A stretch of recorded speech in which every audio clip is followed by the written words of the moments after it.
Hey guys, welcome back to a new episode of Beyond the Record. Today I have Naishe. How are you doing today, Naishe?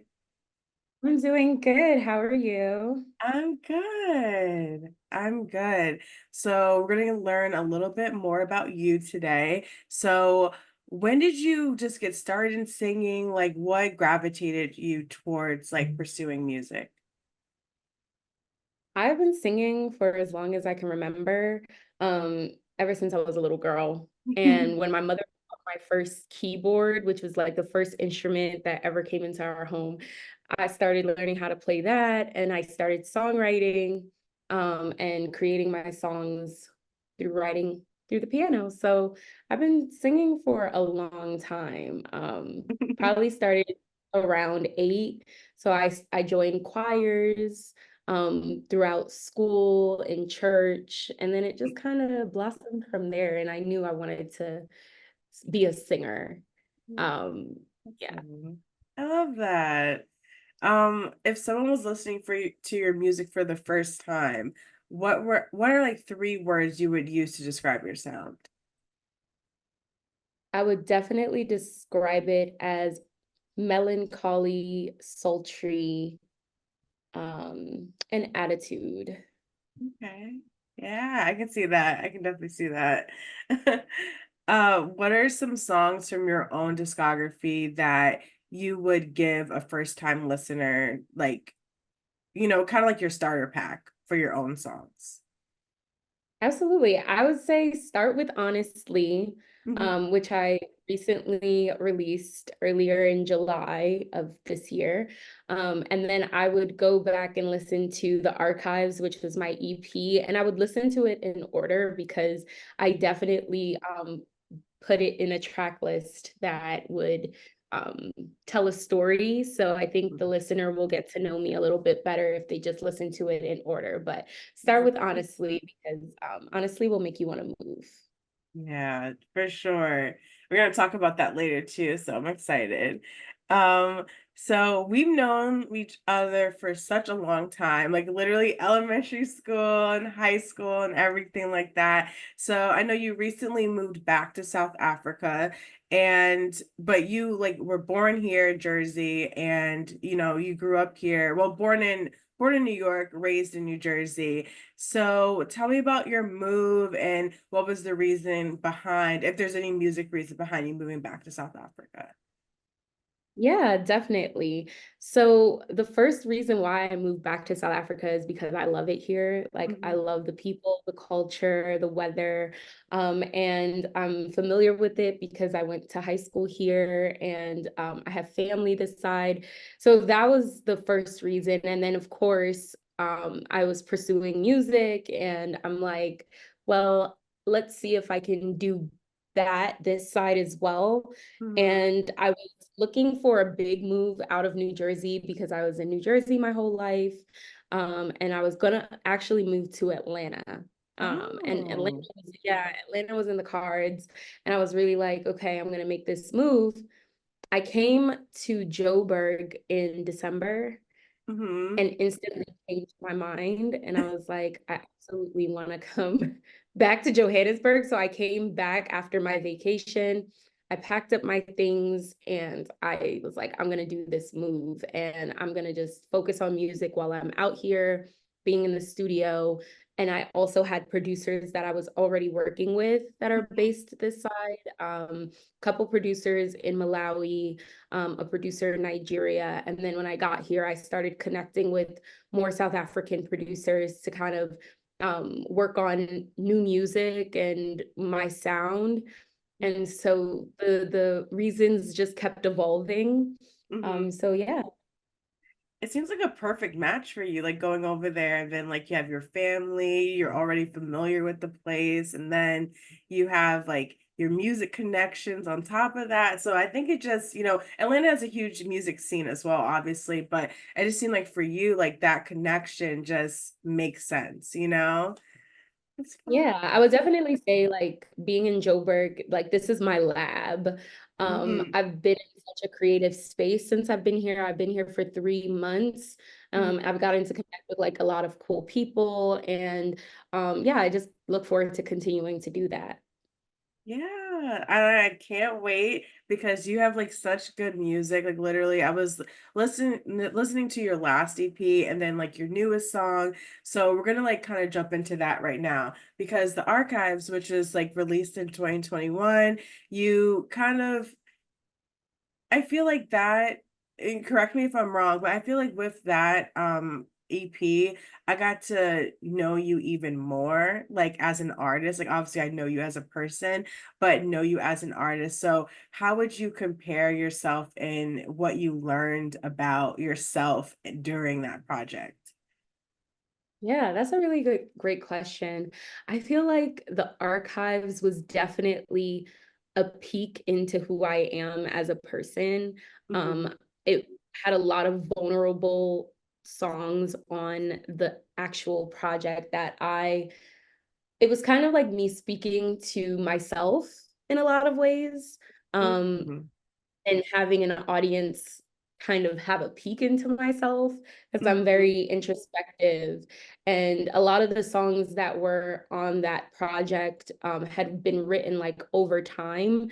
And I felt it's great to put new music, but like a lot of people haven't heard the music that I've been writing and been creating. So let me add songs here that I might have written when I was 17 or 18, and then like just add them, which is why the EP is called The Archives, because a lot of that music, was from when I had first started songwriting. So, um, yeah.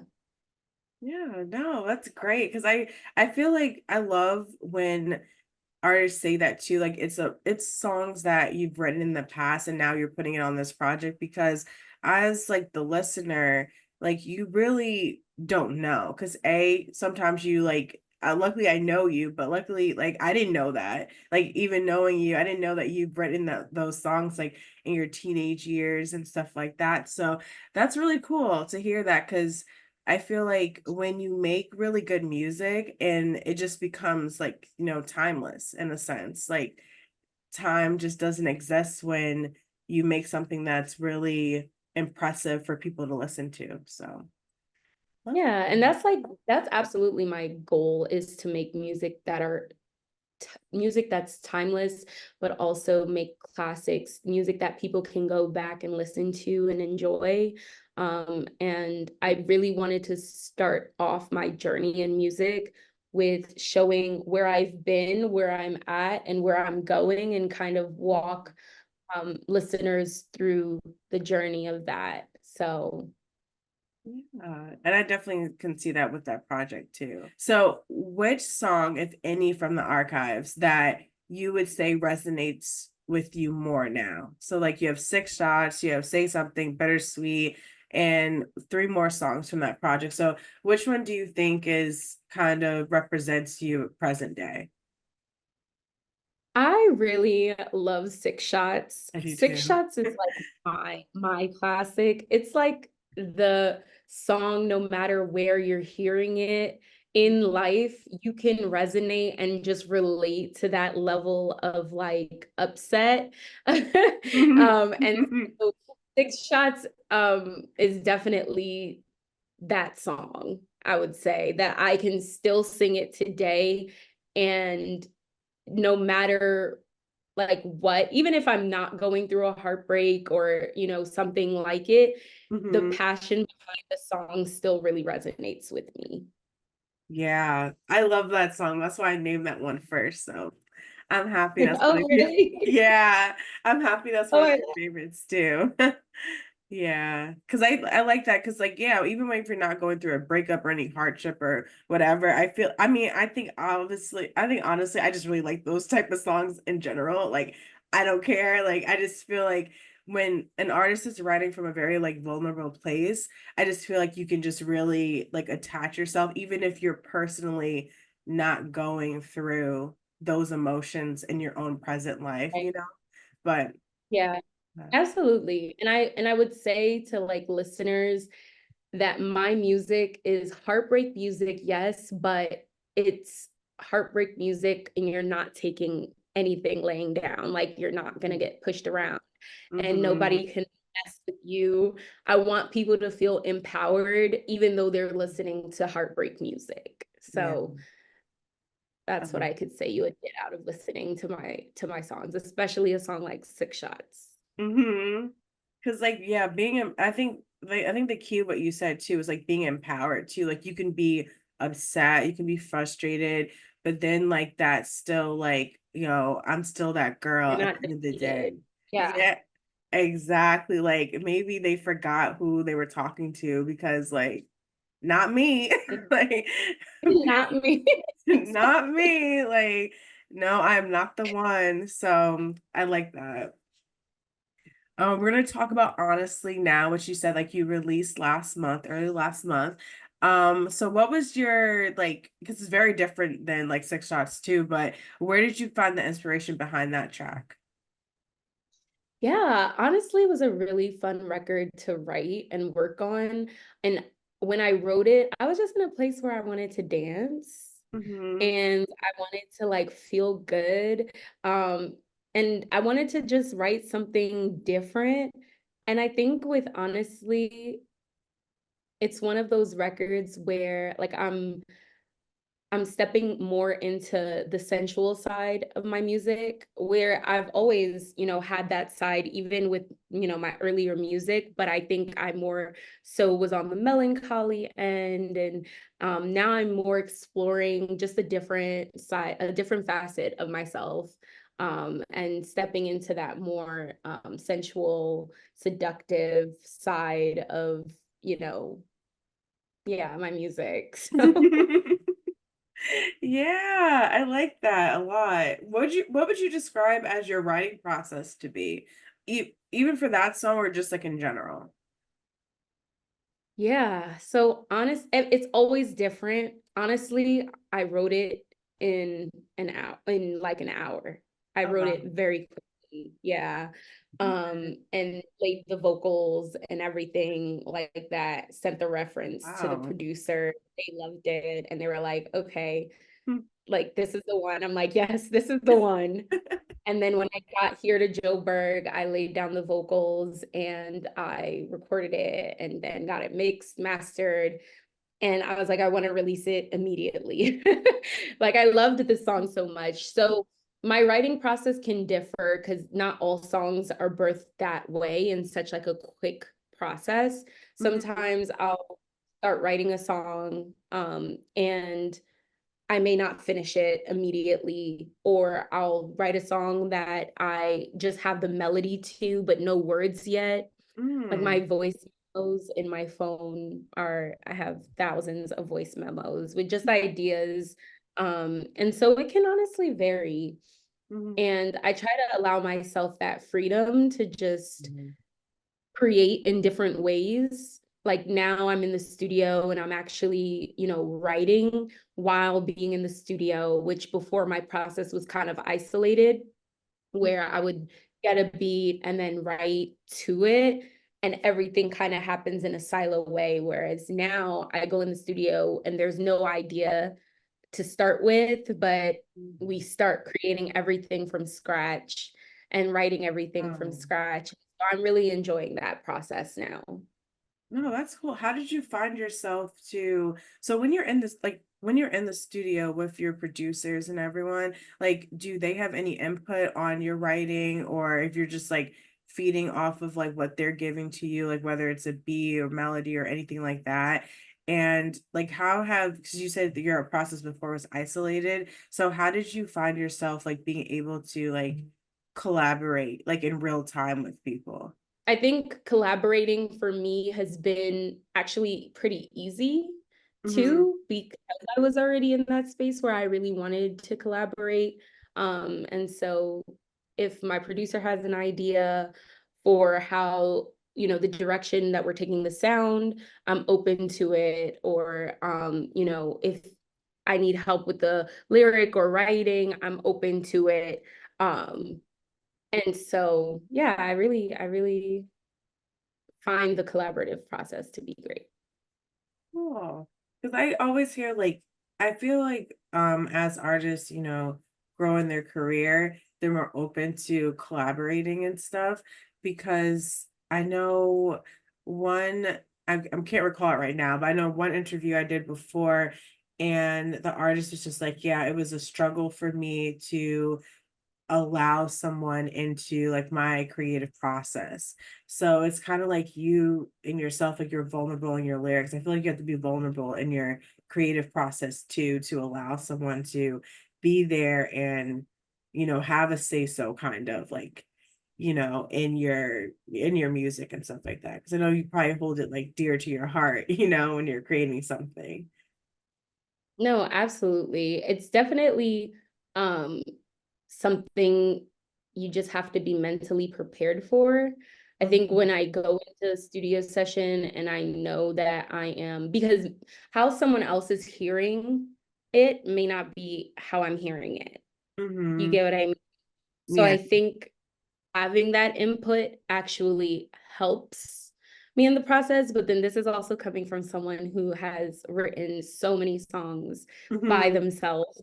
So I think I can appreciate someone coming into my process and giving their opinion and their thought while still like standing very strong and firm. And if I do feel something and needs to stay in the song, then I'm gonna say that. I'm gonna speak up and just be like, no, we're gonna keep it this way. Or if I'm not sure about something, I have someone else to ask, like, what do you think about this? So, Mhm. yeah. I'm the same way with writing too, because sometimes I'm like, I'll write something and then I'll give it to someone who might not like either have expertise in that certain field that I'm writing in.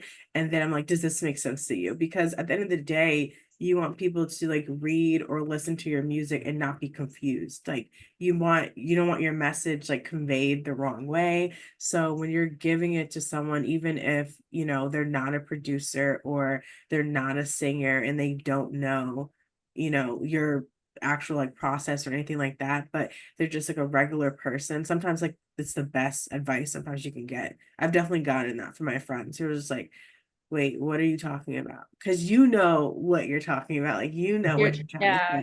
say. But then it's like everyone else is just like, like that don't make sense. Yeah. And that's so important. And I think in my previous writing, like, well, still I do it, but in the past, before I was collaborating more with others, Mhm. I would revise a song constantly. Like I would write a song, leave it alone for maybe months, Oh and wow. then come back to it and see if I still feel good about what I said at that part or if I could say that part better. So I was kind of my own proofread or like, Editor. grammar check, kind of, so to speak, where if there was something I was saying and it wasn't making sense, I can now catch it because I've left it alone, I've let it breathe, and then now Mhm. I can come back to it with a fresh perspective, Mhm. also with a fresh ear, because I'll record Mhm. demos and just jot down the idea and come back to a song and be like, oh yeah, no, I don't really like that anymore. Like, let's change it up. And that's previously what my process has been to like proofread my own music. Mhm. Yeah. And I feel like sometimes when you are your own like proofreader or editor, you're kind of hard on yourself too. It's just like, wow, like this is like, and it's okay to like look back at something and be like, oh, this is like not the best. This can be like reworked. And sometimes, have you ever like gone back to any of your demos? Like, wow, like, I did this. Like, you're kind of like surprised in a way. Cause I definitely do with my writing. I'm like, wow, I wrote this. This is insane. It's actually really Yeah. good. Yeah, I had a lot of those moments, especially when I was putting together the archives, right? Mhm. Like there were a lot of demos that I was like, wow, I really love this melody, or I love what I'm saying here, and let me just build upon it. So many ideas that I have end up being just like demos sitting to the side in my laptop. And then when I go back to it, I'm like, I was onto something here. Let me just continue writing it. And then a song is birthed. So, um, yeah. That's cool. No, it's a really like good like haha feeling like when you go back to your work and like wow, this is like cool. I did this. I created this. This is so cool. And my last question I have for you for the interview part is like, what can fans expect now that you release Honestly and you have the archives from 21? So, what can fans like look forward to from hearing from you next? Oh, that's a great question. So listeners can expect to hear more Afro elements in my music. That is something I'm working on here heavily while I'm in Joburg.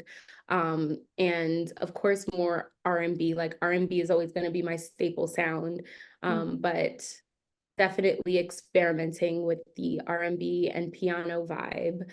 And visuals, like Mhm. that's been a really big thing that I'm working on currently, is just putting out visuals to my music and dropping more music. Next month, I definitely have another song coming, and it's gonna Yay. be an R&B vibe, but very, I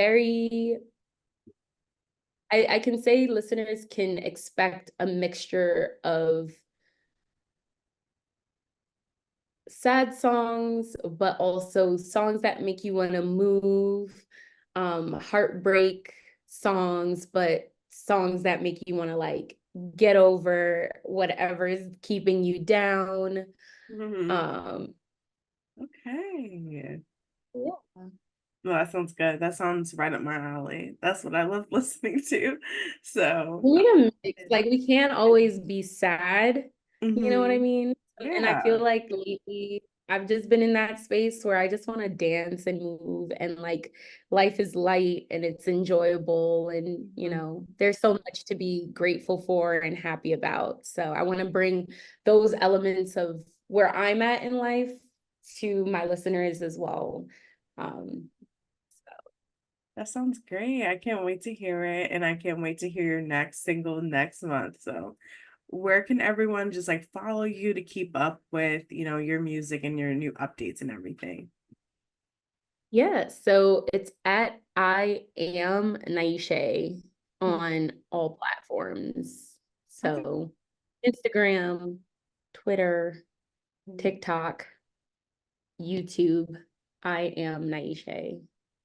Yeah, you made it easy for us. I love that. Yay. Okay, so we're going to move on to our hot topic segment right now. And we're going to be talking about, maintaining long distance friendships. Because after, you moved back to South Africa, I'm from Jersey. I live in Jersey now, but I lived in Rhode Island for about like 5-ish years and have some friends on like the West Coast and like obviously back in Jersey and on more so spread on the East Coast. So I know it's super hard to, maintain those friendships, especially as we're now like going into our 30s soon and everyone is at different walks of life. So what have you been doing to, keep those relationships still alive and fresh? A couple things. And I feel very fortunate that even though I moved across the world, my friends still call me like I'm down the street. So, yeah, and it is difficult with the time difference because, of course, I'm 6 hours ahead from Jersey, and New York. So it gets a little bit tough, but we've kind of balanced with the time difference. Most times I'll talk to my friends when it's around 12 a.m. my time, which is like 6 p.m. their time, and they're getting off of work. Oh, And yeah, so like through FaceTime is like a godsend. mhm. I'm always on FaceTime with my friends. I'm not a big texter at all, so my friends just know to call me. My family just knows to like call me and reach out. Um, and then I think communicating my needs too, because coming to a new place, it has its challenges, right? Because you are figuring out so many different things. It's a culture shock, and you're you're meeting so many new people, but of course relationships are formed over time. And Mhm. so it's not like you instantly meet someone and then you're friends and then you hang out and you have that same rapport as people back home. Yeah. And so it can get a little bit lonely. And so, but my friends know me. So they're like, okay, let me just call her and check up on her really fast because I know like she's probably so busy and let me just reach out. And then I also reach out when I can, but FaceTime is like the thing. FaceTime and then funny memes on Instagram. I feel like that always just brings everybody together. So if I see something funny, I'll just send it to them on Instagram. And then if we haven't talked in a while, it's like, okay, girl, like let's hop on a call. Let's catch up. Yeah. So it hasn't been too bad with maintaining those relationships. Yeah, I think it's definitely you both people have to work on it because like I know my friends listening to this one because I told them that this is going to be the topic. They're going to come for me. So I am like kind of the opposite. Like I don't mind texting, except if like it's like a super long story. Just call me or something like that. But I don't like being on the phone. Like for some reason, I don't like being on the phone for I don't like being on the phone. Let me phrase that for a long time. I don't mind like a 30-minute call, maybe an hour, but after an hour, I think my head is just like I can be doing so many other things and I want to pay attention to what my friend has to tell me. So I think for me, I love a voice note because I can hear your voice. And I think when people, my friends are all hilarious. So when they're telling me a story, it's like I can pick up on their cadence and it's really funny. Um, and then I would say the memes thing. I love that. I absolutely love that. I always send them something funny. Like me and one of my friends, she lives in Rhode Island. I always send her like memes and stuff about like Stitch, like the cartoon character, because like we love him. He's so adorable. So I'm always like sending her like cute things or whatever about Stitch and stuff. So random. Um, but and then I have like my other friend in California, Yaya. So she, shout out to Yaya. Um, she, we have, I think, honestly, kind of like the best rapport, I think, because we really take the time to go and see each other. And I know that's like not, um, it's not like not uncommon, but it's like it's a privilege to be able to do that. So like I try to see her at least like one or two times in the year. And she comes to New York sometimes and stuff like that. But I know that's like a privilege to be able to do that. Like schedules got to connect and stuff. So we usually try to give each other like a week in October and then sometime like one like in the like June or July or something like that. So I think it's just like trying to keep up, with your friends and seeing what's going on. I'm definitely a texter, but Like more of um a texter. I am. Yeah, Texting's I'm bad okay. with texting. I'm bad with texting. And I tell people this all the time, especially now. Like, I use WhatsApp a lot this Mhm. side, and my WhatsApp explodes daily. Like, on any given day, I can be texting between 15 to 20 people. I'm not exaggerating. So, but it's like work related. So, Mhm. if that's the case and you're like family or my friends, it's likely it might end up going to the bottom because my mind works in like priority. Like, okay, I know I have to get this done and I have to respond back to this. It's time sensitive because if I don't respond back to like work related stuff with my music, like it's not moving, it's not shaking. So Yeah. I'm very, very diligent about staying on top of those communications. So Mhm. my friends now know, like, just call her, and if she doesn't answer, she's going to call back. Mhm. And then we can like stay on the phone and hang out. And I also find specific times that are good for me. So if I'm cooking dinner or cooking, period, that's like the perfect time for someone to get on the Same. phone with me. I Or agree. like yeah, that's when I return my phone calls is when I'm cooking. So my I friends will be agree. like, "You're always cooking." And I'm like, I know because this is the best time for me to call you. It used to be when I was driving. Like, Mhm. I shouldn't say that out loud.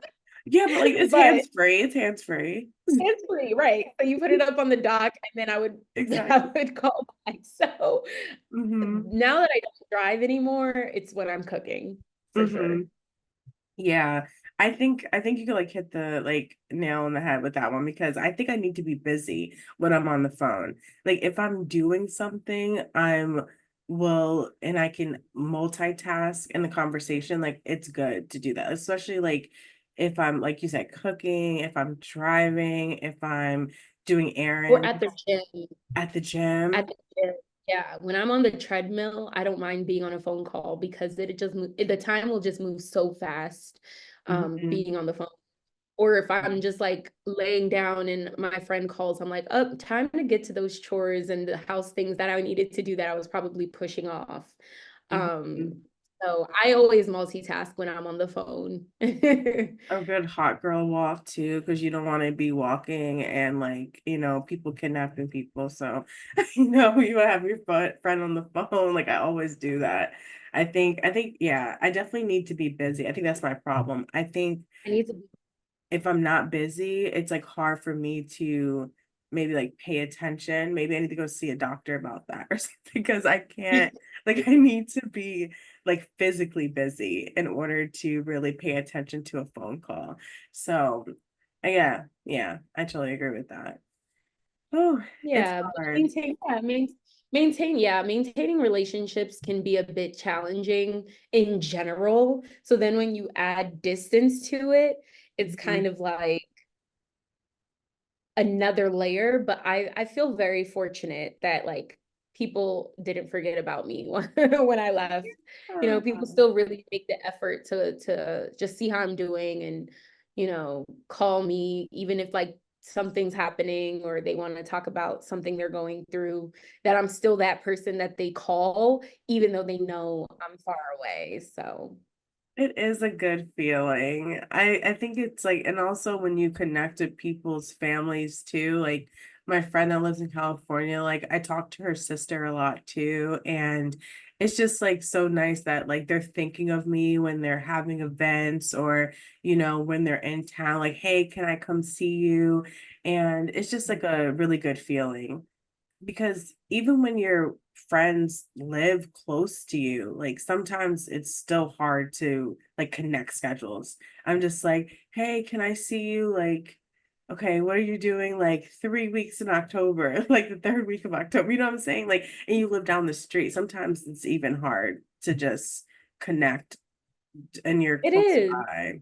So, It is. I think you just have to be more intentional about it. Like yeah. intentionality is important in relationships in general, but especially when you move away. Mm-hmm. You can't just go into your own world and forget Mm-hmm. about people because you might get forgotten. I don't know. Yeah. So it's yeah, so it's a balance, but it's definitely about being intentional. Yeah, because that's how I felt when I lived in Rhode Island. I obviously still have my friends in New Jersey, and stuff. But then, like, I'm like after like college, when everyone who I was even roommates with like moved back to their respective state, and I got a job there, so I stayed longer. And I really, that was like my point where I really had to start, actively like reaching out to people and Mhm. also with the whole thing with you're in, because I was in Rhode Island in school, but I was also like I had to make friends again.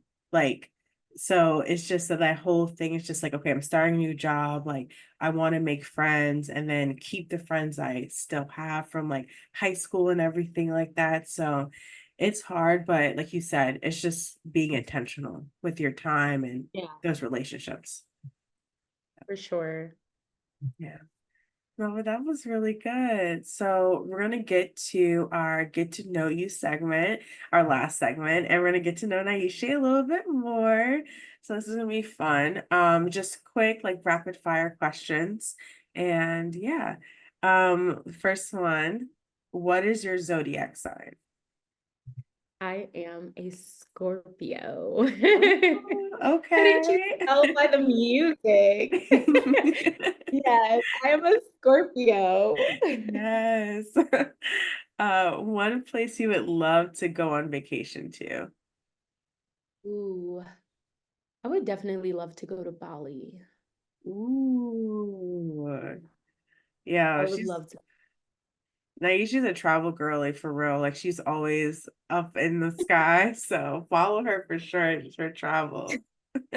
Always up in the sky is not even a word. An album you listen to again for the first time. Hmm. An album I'd listen to again for the first time. Ooh, okay. I know which one because I abused it. Like abused this album. Rihanna and Ooh. Rihanna's Auntie. Like take me back to 2016. I will listen to that album again and again and again and again. There are like no skips on that album. Seriously, I just like re-listened to it like a week or two ago, and now in a Rihanna rabbit hole again. And I'm like, yeah, I think I do need the album now. Like, I love the Yeah. Fenty Gloss, but I want the album. uh, your teen celebrity crush. Taylor Lautner I love them. or yeah, I was Team Taylor all day, every day. I went through like a Twilight craze. It was actually insane. A show or a movie that you're obsessed with right now. Ooh, okay, that's hard because I don't watch a lot of TV. It's actually Okay. very difficult to get me into a show. Oh The wow. last show that I watched was Bridgerton. Oh yeah, that's a good one. Yeah, Yeah, love it was Bridgerton. Bridgerton. Yeah. So I'm the type of person you have to recommend a show to, and it has to grab me in the first episode. Mm. So currently I'm not watching anything significant. I'm watching Owning Manhattan, which Oh, yeah, is it good? which is like it's a reality like real estate I love that. um show. So I enjoy just watching it in my pastime, putting it on in the background. But I'm not watching anything at the current moment that's like has me glued to the TV. The last thing was Bridgerton this last season. Mm-hmm. Yeah, Bridgerton was good. Bridgerton's good. I want to watch that Owning Manhattan too. I love like realty, like reality series, like what's it called? It's Like Selling good. Tampa, Selling Sunset. Like I love all that. Yes. So that's definitely up my Yeah. alley. Yeah, I definitely would recommend it. It's actually quite good. Okay, I'm gonna watch it. Uh three things you must have in your purse at all times. Concealer, my chestnut MAC lip liner, A and a staple. gloss. I Yes. can do without everything else. Like I have my cards on Apple Pay, my ID, my everything. Like I can go without everything, but I must have my concealer, my lip gloss, and my lip liner. I love that. A song you're obsessed with right now. A song I'm obsessed with right now, probably like Honestly by Naishe. I have abused that song. I've to it so many times. And when I wrote it, actually, I said that if there was ever a song that I wrote, if I heard someone else singing it, I would listen to it over and over again. It would be that one. Oh. So shameless plug, but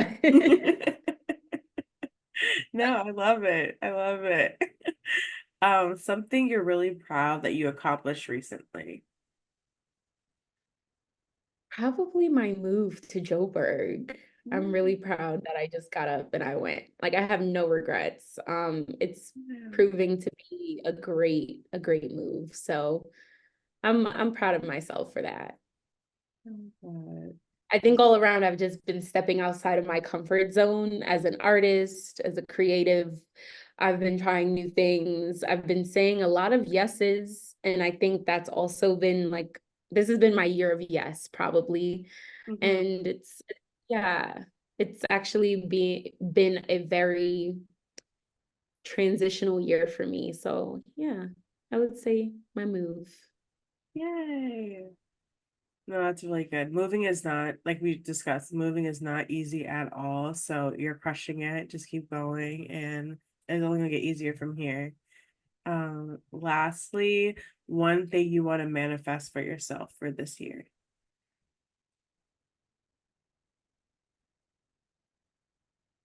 I want to manifest